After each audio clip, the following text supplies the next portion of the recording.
Hello, boys and girls. Mr. Palst here. Very excited about our story today. Frogs. As you know, I have a frog. His name is Drops. I also have two toads. They're in the same amphibian family as frogs. Got a cool tie on today. So we're going to get into a great story about frogs.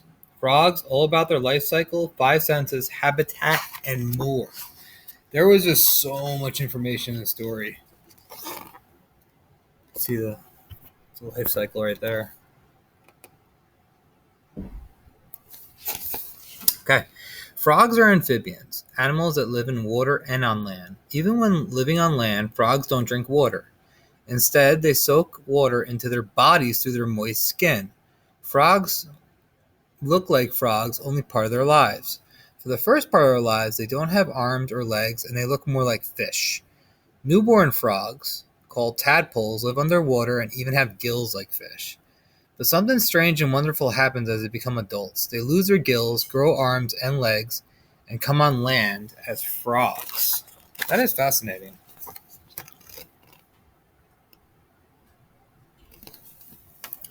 Early spring is the best time to look for frogs in temperate regions. In the central and eastern parts of the United States and Canada, the sound of frogs is a signal that spring is coming. Just after the snow melts, you can hear the sounds of frogs called spring peepers. Spring peepers are small frogs that are less than 1.5 inches in length, letting you know spring is coming. Peepers wake up from their winter sleep and begin to peep loudly from early March to May or June. They have sacs under their mouths that inflate like little balloons. When the air is relieved from the sac, it makes a sound like a high-pitched whistle. But a chorus of peeps is like an orchestra of jingling bells. The chorus is the sound of hundreds of male spring peepers calling for mates. If you go close to a pond full of peepers, they fall silent and they're hard to see. Spring peepers begin to sing at sundown because they are most active at night. They're aware of where you are. Look at this good-looking guy. I love frogs. Frogs are exothermic, or cold-blooded, which means their body temperature changes with their surroundings. They are cold when the water or air around them is cold. They are warm when the water or air around them is warm. Just like their ancestors, frogs are adaptable to different conditions and have been on Earth for over 140 million years. Scientists know this because they have found frog fossils that date back to the Jurassic period, when dinosaurs roamed the land. Wow, they've been around for a while. Oh, look at this guy, it's scary eyes. Different kinds of frogs live all over the world and on every continent except ice-covered Antarctica. They usually live near slow-moving bodies of water or wetlands, such as lakes, ponds, and marshes. But some kinds of frogs live in fast-moving water, such as waterfalls. While other kinds live in dry deserts, frogs burrow in the ground and stay in a kind of sleep called estivation until it rains. Frogs do not live in the oceans or other bodies of salt water. Oh, that's cool. Look at this guy. Hey, buddy. Frogs in temperate areas come out of their winter sleep in the early spring when the water temperature goes over 41 degrees Fahrenheit. Male frogs begin to croak in the spring in the warm waters of a pond. They use their front legs to clasp female frogs that were attracted by the croaking. The eggs are laid by the female frog directly into the water and are then fertilized by sperm cells from the male. Temperate region frogs lay thousands of eggs. Each egg is about the size of a pinhead and surrounded by a jelly-like substance. The jelly swells up in the water and sticks together with the other eggs in large clumps. The eggs take a few days to 3 weeks to hatch. Most kinds of frogs abandon their eggs once they are in the water, but not all eggs hatch by themselves. Marsupial frogs carry their eggs with them. Glass frogs guard their eggs by sitting near or on top of them. Looking at frog eggs with a magnifying lens opens up new visions. The egg is black above and white below. The white in the egg yolk that supplies food to the dark developing embryo. The egg floats dark side up and warmed by sunlight, while the white yolk faces downward, making the egg more difficult to see. Fascinating. Oh, they are. Little tadpoles. Newly hatched tadpoles don't look like frogs at all. They are tiny animals with no mouths, nostrils, or legs. Like fish, they have outside gills which let them get oxygen directly from the water. A young tadpole spends most of his time attached to plants, eat egg jelly or rocks in the water. For the first few days, tadpoles feed on their own egg yolk. During that time, their tails grow longer and their outside gills form. They begin to switch freely and feed on water plants. Tadpoles are a favorite food of fish, water beetles, and many other animals that hunt them in ponds and lakes. Tadpoles are fast swimmers, but only a few will escape their predators and grow into adults. Wow. Look at that red-eyed tree frog. Pretty cool. During the next few weeks of a tadpole's life, a great challenge called Metamorphosis takes place. First, small back legs appear and begin to grow larger. Toes form and the legs thicken and begin to look like frog's legs. The tadpoles begin to use its legs to swim. After the hind legs grow, tiny frog legs appear. As soon as the frog legs appear, the tail begins to shrink. The eyes bulge out and the tadpole starts to look like a frog. Inside the tadpole, the gills disappear and lungs develop. The tadpoles surface every so often to take a breath of air. After a while, the tail is completely gone and the tadpole is no more. In its place, a complete tiny froglet. The froglet needs to come out on a rock or a bit of land so that it can rest while breathing air or it might drown. In nature, most kinds of frogs live along the banks of ponds, lakes, and streams. Others live in fields, woodlands, and wetlands. Still others live up in trees, hidden in underground burrows, or in places distant from water. Wherever frogs live as adults, almost all come back to the water to mate and lay their eggs to begin the cycle of metamorphosis once again.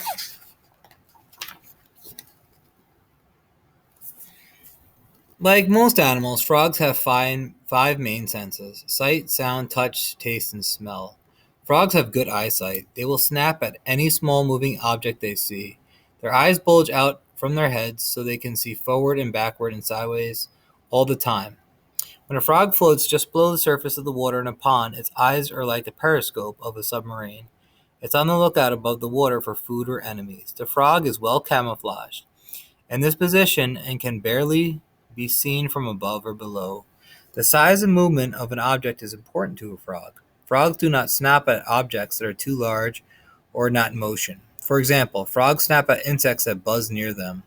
But if a large object such as yourself moves near a frog sitting on the bank or a pond, it will stop croaking and leap in the water. If you stay still or move very slowly, you might be able to get close up to a frog without disturbing it. Frogs even use their eyes to help swallow food. When a frog blinks, its eyeballs push downward, making a bulge in the top of its mouth. The bulge squeezes the food down to the back of its throat. A frog's eyes are covered by lower transparent eyelids. They protect their eyes underwater and keep them moist on dry land. If something touches the eyelid, the frog responds by drawing the eyelid up and pulling the eye back into its head. I've actually seen this. So when my frog eats, especially if it's a big cricket, it'll push its eyeballs down into its head to help it push it down into its belly. Frogs have good hearing, but they do not have ears that stick out on the side outside of their bodies the way you do. Their eardrums are level with the frog's skin and are on either side of the head. You can tell the difference between a male and female frog by the size of their eardrums. In males, eardrums are about the size of their eyes. In females, eardrums are smaller than the eyes.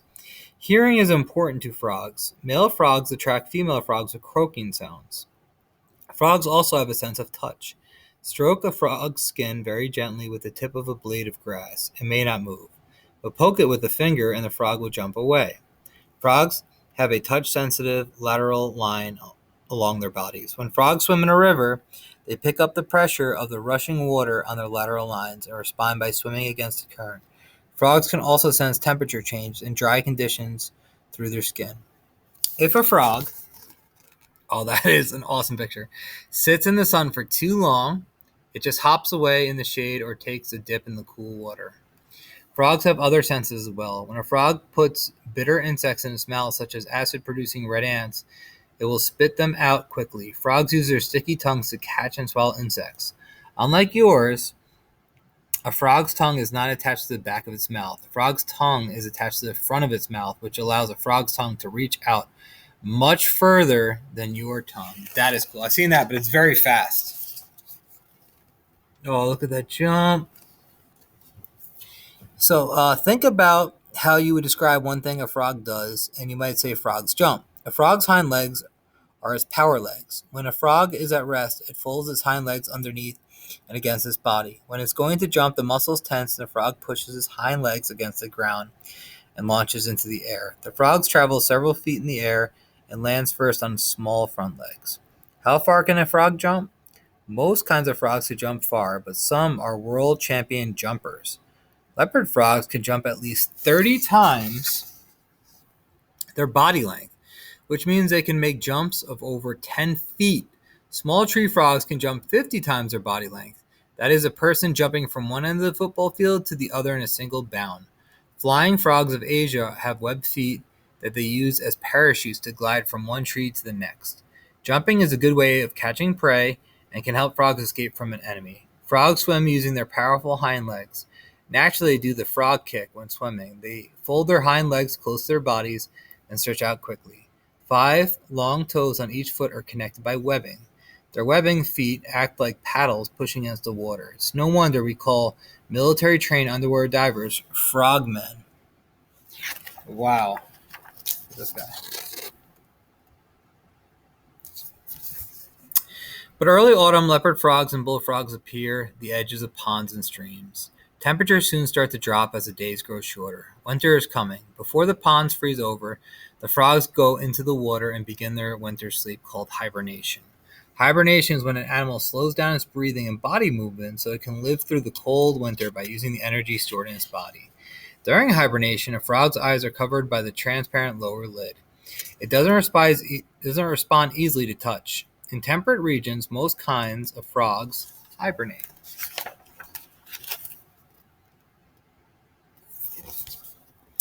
Hibernating frogs spend the winter sleeping, lying on top of the mud at the bottom of the pond. They get oxygen from the water and don't need to come up for air. At times, they slowly swim around. Frogs would starve or freeze to death if they don't hibernate in winter. When spring comes, temperatures rise and ice melts. Frogs now wake up and go on with their lives. Frogs then spend their lives on land, such as the wood frog and the spring peeper. Hibernate in deep cracks in logs or rocks or deep in a leaf litter. These frogs are not as well protected from the cold as underwater frogs and may freeze. They can still survive because they have a high concentration of glucose, a kind of sugary antifreeze, in their blood. Wow. Look at that guy. There are 3 different groups of amphibians in the world: frogs and toads, salamanders and newts, and a rare group called Silcilian, legless and sightless animals that look like worms. Frogs and toads are by far the most common amphibians, and the ones that you will see most often. Frogs and toads look very much alike, so deciding which is not always easy. Most frogs have bulging eyes, smooth skin, long hind legs, and webbed feet, and live in or near water.